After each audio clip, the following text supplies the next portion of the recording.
हरिः ओम् शुश्रूषणे यदि वचः शृणुमामकेनं पूर्वैः अपूर्वकविभिर्नकटाक्षितं यत् निराजनक्रमधुरं भवदानवेन्दो दाननेन्दो निर्व्याजमर्हति चिराय शशिप्रदीपः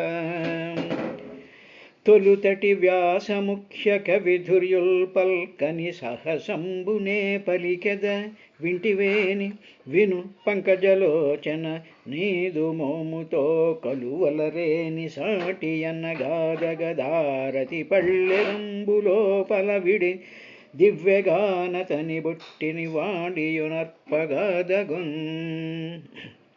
అఖండ నిర్వాణ రస ప్రవాహైర్విఖండితా శేషరసాంతరాణి అయంత్రితోద్వాంత సుధార్ణవాని జయంతి సీతాని తవ స్మితాని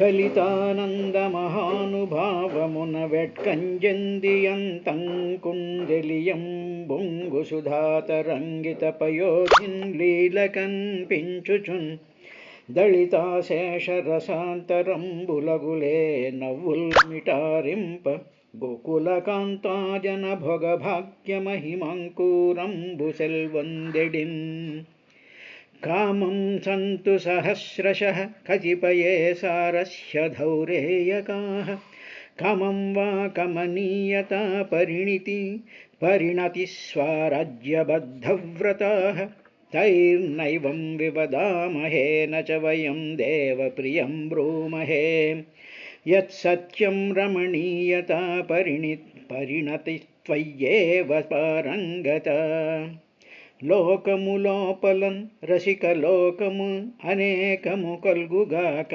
అస్తోక మనోహరావయవ శోభితులుందుగా ఉందురుగాక వారితోనే కలహింపనేల మొగము ఇచ్చుక మెటికి సత్యమాడెదిన్ నీ కమనీయత మహిమ నీకతగున్మరి కానమయ్యడన్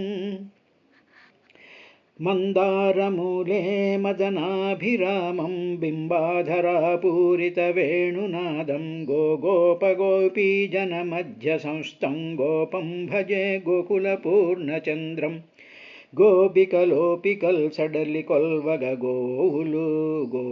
గోపులాడగా క్రేవులు మేపులాని పరికింపగ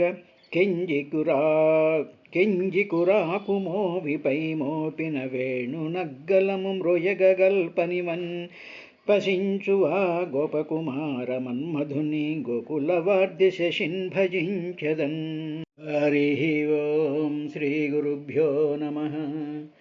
జ్ఞాన విజ్ఞానయోగేన కర్మణాముద్ధరంజటాః హిరణ్యకేశః పద్మాక్షః పద్మముద్రాపదాంబుజః అంటూ బ్రహ్మదేవుడు కర్దమ ప్రజాపతి ఆశ్రమ పదానికి వచ్చి ఉయ్యాల్లో ఉండేటువంటి ఆ కపిల మునిని చూపిస్తూ ఈయన జ్ఞాన విజ్ఞాన యోగేన కర్మణాముద్ధరంజటాః వాసనలతో కూడుకున్నటువంటి మానవుల యొక్క వాసన అన్నిటినీ పెకిలించి వేయడానికి జ్ఞాన విజ్ఞాన యోగతో కూడుకున్నటువంటి సాంఖ్యయోగాన్ని చెప్పడానికి వచ్చాడయ్యా అని చెప్పి ఆయన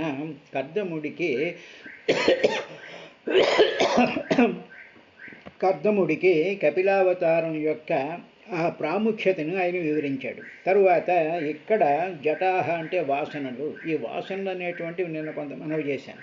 అదేవిధంగా శాస్త్రవాసనలు అని కూడా ఉంటాయి. శాస్త్రవాసనలు అంటే బాగా చదువుకున్నటువంటి వాళ్ళు పండితులు ఉంటారు, కవులు ఉంటారు, తర్వాత ఇంటలెక్చువల్స్ ఉంటారు, శాస్త్రవేత్తలు ఉంటారు, రకరకాలైనటువంటి ఫీల్డ్స్లో వాళ్ళు ఎక్స్పర్ట్స్ కొంతమంది ఉంటూ ఉంటారు. అందులో పిహెచ్డీలు చేస్తూ ఉంటారు, అవి చేస్తూ ఉంటారు, ఇవి చేస్తూ ఉంటారు.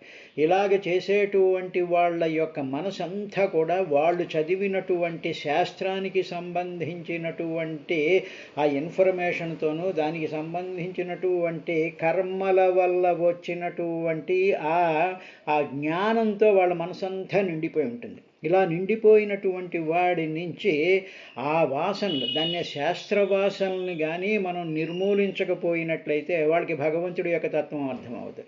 అంటే ఉదాహరణకి ఎలా ఉంటుంది అంటే, ఒక ఒక రంగు కళ్ళజోడు పెట్టుకుని సూర్యరశ్మిని చూస్తున్నాం అనుకోండి, చూస్తూ ఉంటే మనం ఏ రంగు కళ్ళజోడు పెట్టుకు చూస్తున్నామో ఆ రంగే మొత్తం ఈ ప్రపంచం అంతా వ్యాపించినట్టుగా అనిపిస్తూ ఉంటుంది. అదేవిధంగా ఈ శాస్త్రముల యొక్క వాసన, అలాగే కవులు ఉన్నారనుకోండి, ఏదో రకరకాలైనటువంటి కవిత్వం ఫీల్డ్స్లో ఉంటూ ఉంటారు. వాళ్ళకి ఏదో ప్రబంధ కవిత్వం అని, పురాణ కవిత్వం అని, ఏదో ఫ్రీ వర్స్ అని, మరొకటని ఇలాంటి వాటిల్లో వాళ్ళ అభిప్రాయాలు పిష్టం కట్టేసేసి అభిప్రాయాలతో వాళ్ళ మనసంతా నిండిపోయి ఉండేటప్పటికీ అవి వాసనల కింద మారిపోయి వాళ్ళకి భగవంతుణ్ణి చూడడం కూడా ఆ కళ్ళజోళ్ళ నుంచే చూడడానికి ప్రయత్నం చేస్తూ ఉంటారు. కాబట్టి ఇటువంటి వాసనను పూర్తిగా తీసి పారేసేసి మనసుని నిర్మలంగా ఉంచినట్లయితే అప్పుడు నిర్మల స్వరూపుడైనటువంటి పరిశుద్ధ స్వరూపుడైనటువంటి భగవంతుడి యొక్క అసలు తేజం ఆ మనసులోకి వచ్చి నిలుస్తుంది. కాబట్టి ఆయన ఏం చేశాడంటే జ్ఞాన విజ్ఞాన యోగేన కర్మణ ముద్ధరం జటాహ ఈ వాసనాల యొక్క మూలాన్నంతటినీ కూడా ఉద్ధరణ పెకిలించి వేయడానికి వచ్చాడయ్యా అన్నారు. అందువల్ల కపిల మహర్షి తల్లికి చేసినటువంటి ఆ ఉపదేశం అంతా కూడా మన మనసుల్లో ఉండేటువంటి వాసనల్ని, ఈ వాసనలు ఈ జన్మవే కావు పూర్వజన్మల వాసనను కూడా రిమూవ్ చేయగలిగినటువంటి శక్తివంతమైనటువంటి ఉపదేశాన్ని ఆయన చేస్తాడు. కాబట్టి ఆయన ఇందుకోసం వచ్చాడయ్యా అని చెప్పిన తరువాత అయం సిద్ధగణాధీశ సాంఖ్యాచార్యై సుసమ్మత లోకే కపిల ఇత్యాఖ్యాం గంతా తే కీర్తివర్ధన. తర్వాత ఓ కద్దమా, ఈయనున్నాడే ఈ ఉయ్యాల్లో ఉండేటువంటి ఈ పిల్లవాడు, ఈయన సిద్ధగణాధీశ సమస్తమైనటువంటి సిద్ధుల యొక్క గణాలకు అధీశుడైనటువంటి వాడు. అంటే సిద్ధులు సాధ్యులు అలా రకరకాలైనటువంటి దేవజాతులు ఉన్నాయి కదా. సిద్ధులు అంటే సిద్ధించబడినటువంటి జ్ఞానం కలిగినటువంటి వాళ్ళు, వాళ్ళకి ఆ జ్ఞానం సిద్ధిస్తుంది. మనం ఏం చేస్తూ ఉంటామంటే, మానవులు ఏం చేస్తూ ఉంటారంటే ఏదైనా సిద్ధించడం కోసం మనం ప్రయత్నం చేస్తూ ఉంటాం. అలా కాకుండా భగవంతుడే సిద్ధంగా వాళ్ళ మనసులోకి వచ్చి నిలబడినటువంటి ప్రహ్లాదాది లాంటి వాళ్ళకి సిద్ధులు అంటారు, సిద్ధత్వం చెందడం అంటారు. అటువంటి సిద్ధత్వం చెందినటువంటి గణాలకు ఈయన నాయకుడయ్యా. తరువాత సాంఖ్యాచార్యై సుసమ్మత, సాంఖ్యశాస్త్రం సాంఖ్యయోగంలో నిష్ణాతులైనటువంటి పండితులందరి చేత సుసమ్మత యాక్సెప్ట్ చేయబడినటువంటి వాడు అవుతాడు. అంటే ఏమిటి, సాంఖ్యయోగంలో చెప్పబడేటువంటి సమస్తమైనటువంటి ఆ ఫిలాసఫీ అంతా ఉంటుంది, సాంఖ్య ఫిలాసఫీ. అందులో నిష్ణాతులైనటువంటి వాళ్ళు, ఆ ఫీల్డ్లో వర్క్ చేసినటువంటి వాళ్ళందరూ కూడా ఎస్ కపిలుడు ఈజ్ అవర్ లీడర్ అని ఒప్పుకుంటారయ్యా, ఆదరణీయుడవుతాడు ఈయన. తరువాత ఇంకా ఏం చేస్తాడంటే లోకే కపిల ఇత్యాఖ్యా లోకం అంతట్లో కూడా ఈ అబ్బాయిని కపిలుడు అని పిలవబడతాడు. ఇది ఆఖ్యాం పిలవబడతాడు. గంతా తే కీర్తివర్ధన, తే నీ కీర్తిని వర్ధింపజేస్తాడు. నీ కీర్తిని ఆహా కపిల మహర్షిని కన్నటువంటి వాడు కర్దమ ప్రజాపతి దేవహూతి అని చెప్పి మీ కీర్తిని తే కీర్తివర్ధన, నీ కీర్తిని పెంచుతాడు. అంటే కొడుకులు ఏం చేస్తూ ఉంటారంటే, సంతానం ఏం చేస్తూ ఉంటారంటే తల్లిదండ్రుల యొక్క కీర్తిని పెంచేటట్టుగా వాళ్ళ బిహేవియర్స్ ఉంటూ ఉంటారు. వాళ్ళ పిల్లవాడండి లేకపోతే వాళ్ళ అమ్మాయి అండి ఎంత ఒబ్బిగ్గా ఉంటారు, ఎంత వినయంగా ఉంటారు, ఎంత నాలెడ్జ్ ఉంది, ఎలా చూసుకుంటారు అనేటువంటి విధంగా తల్లిదండ్రుల యొక్క కీర్తిని పెంచేటువంటి వాడు అవుతాడయ్యా అని చెప్పి బ్రహ్మగారు చెప్పిన తర్వాత మైత్రేయుడు ఈ విధంగా విదురుడితో అన్నాడు. తావాస్వాస్య జగస్రష్ట కుమారైః సహ నారదః హంసో హంసేన యానేన త్రిధామ పరమం యయౌ. అప్పుడు విదుర ఈ విధంగా చెప్పిన తర్వాత అంటే ఏం చెప్పాడు అంటే కర్మవాసనలన్నింటినీ కూడా రిమూవ్ చేసేటువంటి వాడు అవుతాడు. తర్వాత సాంఖ్యయోగంలో ప్రసిద్ధి చెందినటువంటి మహాత్ములందరికీ కూడా లీడర్ అవుతాడు. అదేవిధంగా సిద్ధగణాలన్నిటికీ కూడా ఈయన నాయకుడవుతాడు అని చెప్పి బ్రహ్మదేవుడు సృష్టికర్త అయినటువంటి జగస్రష్ట జగత్తుని సృష్టించినటువంటి హంస అంటే బ్రహ్మగారిని హంసని కూడా అంటారు. తౌ అలాగ వాళ్ళిద్దరికీ ఆశ్వాస్య నచ్చజెప్పి మా కర్దం ప్రజాపతికి దేవహూతికి ఈ విధంగా అబ్బాయిల గురించి చెప్పిన తర్వాత కుమారై తన కుమారులైనటువంటి సనక సనందాదులతోనూ సహనారదం నారదుడితో సహా యానేన తన వాహనమైనటువంటి హంస మీద ఎక్కేసేసి పరమం అన్ని లోకాలకి పైనుండేటువంటి బ్రహ్మలోకం ఉందే సత్యలోకం ఉందే ఆ సత్యలోకానికి త్రిధామ ఆయన అది ఈ సత్యలోకం అనేటువంటిది మూడవ లోకం కింద చెప్తుంటారు. భూలోకం, స్వర్గలోకం, తర్వాత సత్యలోకం. ఆ మూడవ లోకం త్రిధామ యయౌ వెళ్ళాడయ్యా అన్నారు. అంటే బ్రహ్మగారు ఈ విషయం చెప్పడానికి ఆయన కిందకి వచ్చి కర్దమ ప్రజాపతికి దేవహూతికి ఆ పిల్లవాడి గురించి చెప్పిన తరువాత ఆయన తాను తీసుకొచ్చినటువంటి మరీచాది మహర్షులతో పాటు తర్వాత నారద సనక సనందాదుల్ని కూడా వాళ్ళందరూ కూడా వచ్చి వాళ్ళందరూ కలిసి ఆయన మళ్ళీ హంసవాహనం ఎక్కి వెళ్ళిపోయారయ్యా అని చెప్పిన తర్వాత ఇప్పుడు నెక్స్ట్ కార్యక్రమం ఏమిటి అంటే బ్రహ్మగారు చెప్పాడుగా కర్దం ప్రజాపతికి, కర్దమా నీవు ఈ 9 మంది పిల్లలకి కూడా వివాహం చేయాల్సినటువంటి బాధ్యత ఉంది కదా, వాళ్ళకి యథారుచి వాళ్ళ యొక్క అభిరుచులకు తగ్గట్టు వాళ్ళ యొక్క శీలానికి తగ్గట్టు ఈడు జోడు అయినటువంటి వాళ్ళని నీ కుమార్తెలు 9 మందికి ఇచ్చి వివాహం చెయ్యాలి అని చెప్పి బ్రహ్మగారు చెప్పారుగా.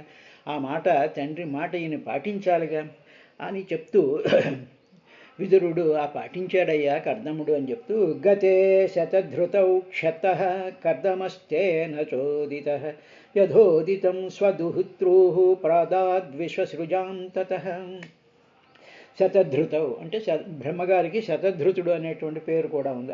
గతే ఆయన వెళ్ళిన తరువాత ఓ క్షతః ఓ విదురా ఆ విధంగా కర్దమః తేన చోదితః బ్రహ్మగారి చేత చోదితః అంటే ప్రేరేపించబడినటువంటి కర్దముడు యథా ఉదితం యథావిధిగా స్వదుహిత్రూః తన యొక్క దుహిత్రూః ఆ కుమారులందరికీ కూడా ప్రాదాత్ వివాహం చేశాడు.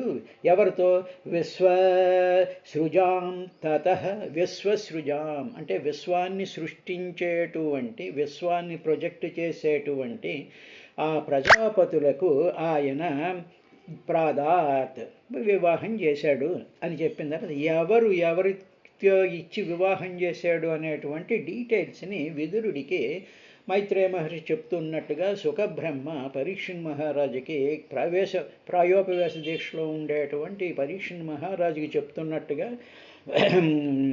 నైమిషారణ్యంలో సూత మహర్షి సౌనికాది మహర్షులకు ఈ 9 మంది కుమార్తెల యొక్క వివాహం యొక్క మంటపాన్ని కళ్ళ ముందు ఆయన చూపిస్తున్నారు. మరీచియే కలాం ప్రాదాద అనసూయాత్ అత్రయే శ్రద్ధాం అంగిరసః పులస్త్యాహ హవిర్భువం అని చెప్పి మొట్టమొదట మరీచియే కళాం మరీచి మహర్షికి కళ అనేటువంటి అమ్మాయిని, తరువాత అనసూయను అత్రి మహర్షికి, తరువాత శ్రద్ధ అనేటువంటి అమ్మాయిని అంగిరసుడికి, తరువాత హవిర్భువు అనేటువంటి అమ్మాయిని పులస్త్య మహర్షికి ఇచ్చి వివాహం చేశాడయ్యా. మరీచియే కలాం ప్రాదాత్ పెళ్లి చేశాడు. అనసూయే అత్రయే అత్రి మహర్షికి, శ్రద్ధాం అంగిరస మహర్షికి శ్రద్ధ, తర్వాత హవిర్భువు అనేటువంటి అమ్మాయిని పులస్య మహర్షికి ఇచ్చాడు. అయిన తర్వాత 9 అయ్యారు. ఇక పులహుడు అనేటువంటి మహర్షికి గతి అనేటువంటి అమ్మాయిని, యుక్తాం క్రతవేచ క్రియాం సతీం క్రతు మహర్షికి సాధ్వి అయినటువంటి క్రియ అనేటువంటి అమ్మాయిని, తర్వాత ఖ్యాతిం భృగు మహర్షికి ఖ్యాతి అనేటువంటి అమ్మాయిని, ఖ్యాతిం చ భృగవే యత్ వశిష్ఠాయాప్యరుంధతి వశిష్ఠ మహర్షికి అరుంధతిని ఇచ్చాడు ఆ 8 మందికి. తరువాత అధర్వేణ దదాత్ శాంతిం అధర్వణ మహర్షికి శాంతి అనేటువంటి దాదాత్ ఇచ్చి వివాహం చేశారయ్యా. తరువాత ఈ శాంతి అనేటువంటిది ఆ శాంతి అనేటువంటి అమ్మాయి యజ్ఞ వితన్యతే తరువాత ఈ శాంతి అనేటువంటి అమ్మాయి ఏం చేస్తుందంటే వితన్యతే సమృద్ధం చేయబడుతుంటే ఏదైనా యజ్ఞాలు చేస్తూ ఉండేటప్పుడు ఆ యజ్ఞాలలో రావలసినటువంటి సమస్తమైనటువంటి సమృద్ధి అంతటినీ కూడా ఇవ్వగలిగినటువంటి శక్తి కలిగినటువంటిది ఆ శాంతి అనేటువంటి అమ్మాయిట. తరువాత ఇలాగా వివాహాలు చేసిన తర్వాత విప్రర్షభాన్ కృతోద్వాహన్ సదారాన్ సమలాలయతే. ఆ విధంగా సదారాన్ భార్యలతో వీళ్ళందరికీ వివాహాలు చేశాడు శుభ్రంగా. అందరూ కూడా చాలా మహత్తరమైనటువంటి మహర్షులు పేరెన్ని అన్నటువంటి వాళ్ళ పేర్లు కానీ మనం చూసినట్లయితే చాలా అద్భుతమైనటువంటి అర్థాలు ఉంటాయి. అర్థాల తర్వాత మనం చేసుకున్న సమయం వచ్చినప్పుడు చెప్పుకుందాం. మరీచియే కలాం. కలాం అంటే కళలు, మరీచి అంటే కిరణాలు, అంటే కళలకి కిరణాలకి. తర్వాత అనసూయ అత్రి, అనసూయ అత్రి. శ్రద్ధ అంగిరస. ఈ విధంగా పులశ్చ ఆవిర్భువం. తరువాత పులహాయ గతిం, గతిం అంటే మోషన్. తర్వాత క్రతవేచ క్రియం. క్రతువు అంటే యజ్ఞాలు, యజ్ఞస్వరూపుడైనటువంటి ఆయనకి క్రియ, పనులు చేయడం అనేటువంటి. ఈ విధంగా భృగువుకి ఖ్యాతి, అదేవిధంగా అధర్వునికి శాంతి. ఇలాగా ఆ మహర్షుల పేర్లు, ఆ మహర్షుల యొక్క భార్యల పేర్లు చూసినట్లయితే దీంట్లో అద్భుతమైనటువంటి గంభీరమైనటువంటి అర్థాలు, అంతరార్థాలు ఉన్నాయి. అవి సందర్భాన్ని బట్టి మనం చేసుకుంటూ వెళదాం. ఈ విధంగా విప్రర్షభాన్ ఆ మహర్షులను సమలాలయతు సంతోషపెట్టారు ఈ దంపతులిద్దరూ కూడా. కృతోద్వాహన్ అంటే ఏమిటి, వాళ్ళందరికీ కూడా వివాహాలు చేసిన తరువాత వాళ్ళందరినీ కూడా ఆ అల్లుల్ని కూతుళ్ళని కూడా ఈయన బాగా సంతోషపెట్టాడయ్యా. రకరకాలైనటువంటి ఆ ప్రజెంటేషన్లు అవి ఇచ్చి తర్వాత వాళ్ళకి ఆశీర్వాదాలు ఇచ్చింది. అయిన తర్వాత తతస్థ ఋషయః క్షతః కృతదారానిమంత్ర్యతం ప్రతిష్టన్నందిమాపస్న్యాశ్వం స్వమాశ్రయమండలం. సప్త ఆ ఋషులు క్షత్త ఓ విదుర. తతః తరువాత కృతదారాః వివాహం అయిపోయిన తర్వాత ఋషయః మహర్షులందరూ కూడా నందిం ఆనందాన్ని ఆపన్నాహ పొంది తం ఆ కర్దముడి యొక్క నిమంత్ర్య ఆయన యొక్క నిమంత్రణం అంటే సెలవు తీసుకుని స్వం తమ ఆశ్రమ మండలానికి ప్రాతిష్టన్ వెళ్ళిపోయారు. అంటే పెళ్ళిళ్ళు అయిపోయాయి. ఆ కార్యక్రమాలన్నీ అయిపోయిన తర్వాత మళ్ళీ ఎవరి ఆశ్రమాలకి వీళ్ళందరూ కూడా మరీచి, తర్వాత భృగువు, తర్వాత వశిష్ఠుడు, అంగిరసుడు, ఈ మహర్షులందరూ కూడా వాళ్ళ భార్యను తీసుకుని ఆయన వెళ్ళిపోయారు. తర్వాత ఏం జరిగింది, తర్వాత ఏం జరగాలి, ఇదంతా బాగానే ఉంది. అందులో పిల్లాడు ఉయ్యాల్లో ఉన్నాడు. ఆ బ్రహ్మగారు ఆ పిల్లాడి గురించి అంతా చెప్పాడు. ఇప్పుడు ఆ పిల్లవాడు తర్వాత దేవహూతి, కర్దముడు వీళ్ళే మిగిలారు. ఆశ్రమం అంతా కూడా చాలా ప్రశాంతంగా ఉంది. దాని కూతుళ్ళు పెళ్ళిళ్ళు హడావిడి ఇదంతా అయిపోయేటప్పటికి ఒక రకమైనటువంటి డల్నెస్, ఒక రకమైనటువంటి నిస్సత్తులాగా మనకు వచ్చేస్తాయిగా. మామూలుగా మనం ఏదైనా ఫంక్షన్ చేసిన తర్వాత అంతా అయిపోయేటప్పటికి ఏమీ తోచనటువంటి పరిస్థితిలాగా ఒకటి వచ్చేస్తూ ఉంటుందిగా. అలాగొచ్చిందా ఏమిటా అనేటువంటి విషయాన్ని అది పక్కన పెట్టేసేసి 26వ శ్లోకంలో మైత్రేయ మహర్షి విదుడితో సచావతీర్ణం త్రియుగమాజ్ఞాయ విభుదర్షభం వివిక్త ఉపసంగమ్య ప్రణమ్య సమభాషత. తరువాత సహచ ఆ కర్దముడు కూడా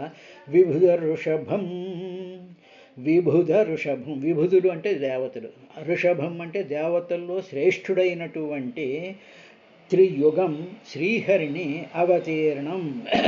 ఈ శ్రీహరే ఇలాగా శ్రీహరి త్రియుగం అంటే శ్రీహరి అదేమిటో చెప్తాను. అవతరించాడు అని అజ్ఞాయ తెలుసుకుని ఏం చేశాడు, ఓహో వచ్చినటువంటి పిల్లవాడు శ్రీహరే అన్నమాట అని మనస్ఫూర్తిగా ఆయన నమ్మి. సాధారణంగా ఏమిటి అంటే మామూలుగా పిల్లల్ని చూసేటప్పుడు తల్లి తండ్రి ఉన్నారనుకోండి, వాళ్ళు ఎవరైనా చెప్పారనుకోండి ఈ మహానుభావుడు ఇలా పుట్టాడు అని అన్నప్పుడు కూడా అనుకుంటాం. వెంటనే మళ్ళీ మాయలో పడిపోయి మన పిల్లవాడు మనకి పాలు ఇవ్వాలి, వీడిని లాలించాలి, వీడికి ఇవి చేయాలి అవి చేయాలి అనేటువంటి మాయలో పడిపోతూ ఉంటాం. ఇది సాధారణంగా జరిగేటువంటిది. అలాగే యశోదకి కానీ దేవకి కానీ వీడిని చూసేటప్పటికి యశోద ఏం చేస్తుంది, సాక్షాత్తు శ్రీమన్నారాయణ ఆయన ఆ కృష్ణుడు మొత్తం విశ్వం అంతా కూడా తన నోట్లో చూపించేటప్పటికీ ఒక్కసారి ఆశ్చర్యపడిపోయి కలయో వైష్ణవమాయయో అని చెప్పి యశోదాదేవిగానో అనుకున్నట్టుగా మళ్ళీ వెంటనే ఒక నవ్వు నవ్వేటప్పటికి మళ్ళీ మాయలో పడిపోయి కృష్ణుడు నా పిల్లాడు వీడికి వెనబెట్టాలి పాలు పెట్టాలి ఇలాగ మాయలో పెట్టేస్తూ ఉంటారు. అదేవిధంగా కపిలాచార్యుడు, ఈ కపిల మహర్షి సాక్షాత్తు శ్రీమన్నారాయణ అవతారం అయినా సరే ఈ దేవహూతి మాయలో పడిపోయింది. కానీ కర్దమ ప్రజాపతి మహాజ్ఞాన సంపన్నుడు కాబట్టి ఆయనలో ఈ మాయలో పడకుండా, కొంత మాయలో పడినా కొంత మాయలో పడకుండా ఉంటూ ఆయన ఏం చేశాడంటే విబుధ ఋషభం, దేవశ్రేష్ఠుడైనటువంటి త్రియుగం శ్రీహరి దగ్గరికి, శ్రీహరిని ఓహో శ్రీహరి ఇలా వచ్చాడు అని చెప్పి ఆజ్ఞాయ తెలుసుకుని ఏం చేశాడంటే వివిక్తే చాలా ఏకాంతంగా ఉన్నాడు. అంటే పిల్లవాడు అక్కడే ఉయ్యాల్లో ఉన్నాడు, దేవహూతి ఏదో బయట పనులు ఏవో చూసుకుంటూ చాలా దూరంగా ఏదో పనుల కోసం అయిపోయింది. అక్కడ ఉండేటువంటి మిగతా ఋషి భార్యలు ఆ కోలాహలంలో అందులో ఉండేటువంటి ఆశ్రమంలో శిష్యులు వీళ్ళెవ్వరూ లేకుండా ఏకాంతంగా ఉయ్యాల్లో ఉన్నటువంటి, లేకపోతే అక్కడ కూర్చున్నటువంటి ఆయన దగ్గరికి ఏకాంతంగా ఉపసంగమ్య దగ్గరికి వెళ్ళి ప్రణమ్య సమభాషత, వెళ్ళి ఆ పిల్లవాడికి ఈయన ప్రణమ్య నమస్కారం పెట్టాడు. అంటే ఏమిటండి, ఏమండి పెద్దలకి చిన్నపిల్లలకి నమస్కారం పెట్టకూడదు ఆయుక్షీణం అంటారు కదా, ఇక్కడ ఆ శాస్త్రం ఇక్కడ వర్తించదు. ఇక్కడ పుట్టినటువంటి వాడు సాక్షాత్తు శ్రీ మహావిష్ణువు. ఆ వేషంతో ఆయన అలా దిగినప్పుడు శ్రీ మహావిష్ణువు అనేటువంటి సంగతి తెలిసినటువంటి వాడు ఆయన తనకే పుట్టినటువంటి పిల్లవాడైనా సరే ఆయన శ్రీ మహావిష్ణువు యొక్క మహత్తరమైనటువంటి త్రియుగం ఆ స్వరూపాన్ని చూసి నమస్కారం పెట్టాడు. ఇక్కడ త్రియుగం అనేటువంటి మాట ఎందుకు వాడారు అంటే, తర్వాత భగవంతుడు షడ్గుణైశ్వర్య సంపన్నుడు అంటారు.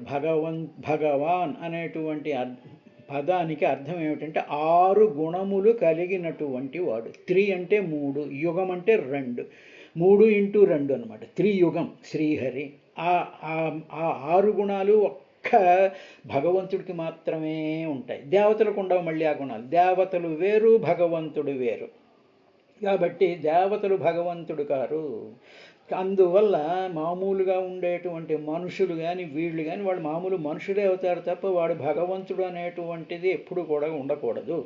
భగవంతుడు అనేటువంటి 3 అంటే 3, యుగం అంటే 2, యుగల గీతం ఉంటాంగా 2 అనమాట. 3 × 2 6.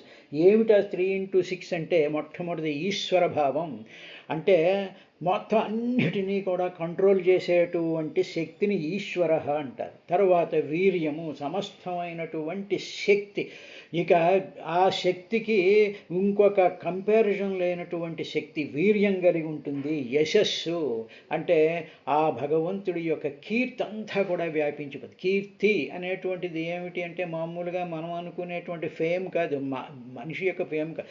భగవంతుడి యొక్క ఎగ్జిస్టెన్స్ సర్వత్రా వ్యాపించిపోయి అది తెలుసుకున్నటువంటి వాళ్ళకి ఎంత గొప్పవాడా అనిపించేటువంటి స్థితిని యశస్సు అంటారు. తర్వాత శ్రీ అంటే లక్ష్మీదేవి అంటే ఏమిటి, పరమాత్మలో ఉండేటువంటి శక్తిని శ్రీ అంటారు. తర్వాత ఈ శ్రీ అనేటువంటిది ఏమిటి అంటే శకార రకార ఈకారములతో కూడుకున్నటువంటిది. శ్రీ అంటే మామూలు లక్ష్మీదేవి అష్టలక్ష్మీ స్వరూపంలో ఉండేటువంటిది, పార్వతీ స్వరూపము, తర్వాత సరస్వతి స్వరూపం. ఈ మూడిటి యొక్క కలయికని శ్రీ అంటారు. శ్రీ అంటే మంగళాలు, శుభాలు, భద్రాలు, శక్తి, ఆరోగ్యం ఇవన్నీ ఇచ్చేటువంటిది శ్రీ. తర్వాత జ్ఞానం అంటే సత్యం, జ్ఞానం, అనంతం బ్రహ్మ. జ్ఞానం అంటే మొత్తం టోటల్గా ఉండేటువంటి సమస్త విశ్వంలో ఉండేటువంటి నాలెడ్జ్ ఏదైతే ఉందో ఆ నాలెడ్జ్ని జ్ఞానం అంటారు. తరువాత వైరాగ్యం.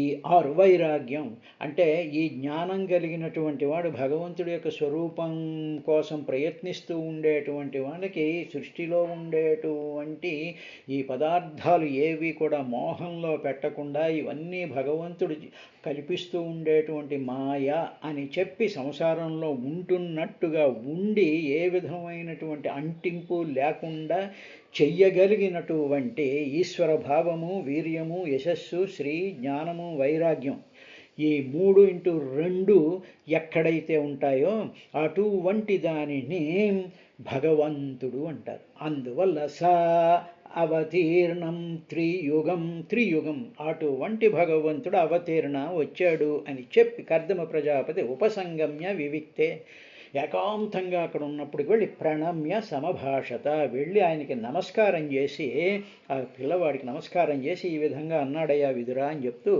అహో పాపచ్యమానానాం నిరయే స్వైరమంగళై కాలేన భూయసా నూనం ప్రసీదంతీహ దేవతాః.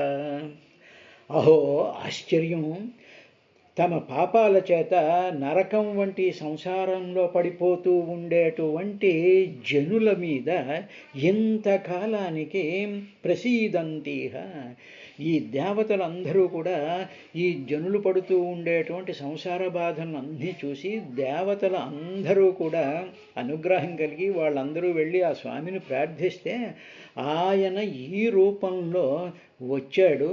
అంటే నరకప్రాయం లాంటి సంసారంలో నుంచి బయట పడేయాలి జనులందరినీ అని చెప్పి దేవతలకు అది కలిగినప్పుడు వాళ్ళు ప్రార్థించగా వచ్చినటువంటి వాడు ఈయన అని చెప్పి నోనం, ఇది నిశ్చయం, దిస్ ఈజ్ డెఫినెట్ అని చెప్పాడు. రేపటి కార్యక్రమంలో ఇంకా ఆయన ఏం మాట్లాడే విషయాన్ని చూద్దాం.